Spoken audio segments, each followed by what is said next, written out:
আসসালামু আলাইকুম। আমি এখন আছি উত্তরবঙ্গ নার্সারি। এটা হলো মণ্ডলপাড়া।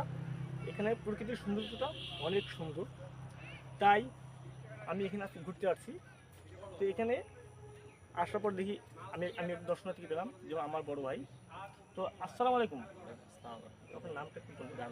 মোহাম্মদ আমিনুল ইসলাম। তো উনি একটা ইসলামী সঙ্গীত বলবেন, তো ওনার কাছে আমরা শুনবো।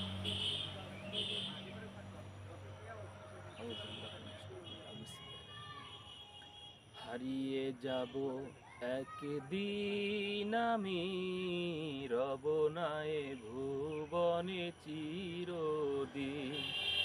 হারিয়ে যাব একদিন আমি, রব নাই ভুবনে চিরদিন।